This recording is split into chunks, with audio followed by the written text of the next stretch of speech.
Dans sa déclaration du 12 septembre 2020 sur les conclusions des journées de concertation nationale sur la transition au Mali, le M5 RFP, après analyse objective du déroulement des travaux et du document présenté à la fin des travaux, a dénoncé les intimidations, les pratiques antidémocratiques et déloyales dignes d'une autre époque contre lesquelles la lutte pour le changement et la refondation a été enclenchée.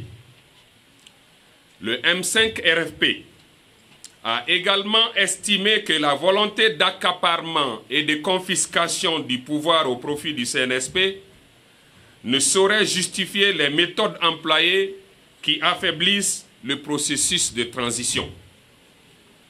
En effet, malgré les séances de travail en amont des concertations, le M5 RFP a constaté avec regret l'opacité qui a entouré le traitement des rapports des groupes, le refus de soumettre au débat en plénière le projet de charte de la transition. Or, au regard de l'importance de ce document pour la réussite de la transition, une approbation par acclamation, SIC, sans débat préalable en plénière n'est pas acceptable. En conclusion, le M5 RFP s'est démarqué du document produit qui ne reflète pas les points de vue et les décisions du peuple malien. En prenant ces positions courageuses et patriotiques qu'il assume, le M5 RFP n'entendait ni rompre ni rentrer en conflit avec le CNSP, qui, encore une fois, a parachevé la lutte qu'il a engagée pour obtenir la démission de M. Ibrahim Boubacar Keïta et de son régime.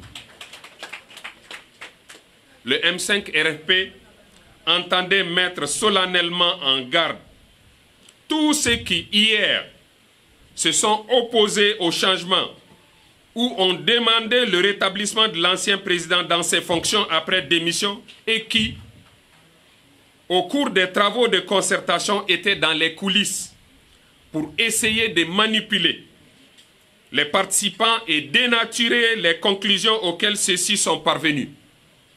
Ce sont d'ailleurs les mêmes qui ont vite retourné leur veste pour se transformer en conseillers occultes et turiféraires du CNSP. Le M5 RFP, conscient de sa mission historique et de ses responsabilités, rappelle tous les efforts qu'il a déployés pour instaurer des relations de confiance mutuelle entre les deux légitimités actrices principales du changement. À cet égard, de nombreuses séances de travail ont réuni le M5 RFP et le CNSP pour préparer au mieux les concertations nationales afin d'aboutir à des conclusions pour une refondation réelle du Mali. Ces efforts fournis de part et d'autre et l'écoute mutuelle pratiquée doivent se poursuivre et ne devraient pas être vains.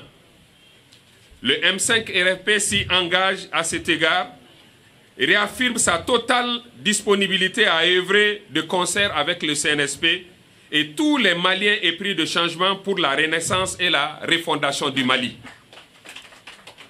Par ailleurs, le M5 RFP dénonce avec la dernière rigueur les pratiques peu professionnelles d'un correspondant de presse qui s'évertue par la diffusion de fausses informations et autres pratiques contraires aux règles déontologiques de sa profession, à ternir son image et à saboter le combat du peuple malien.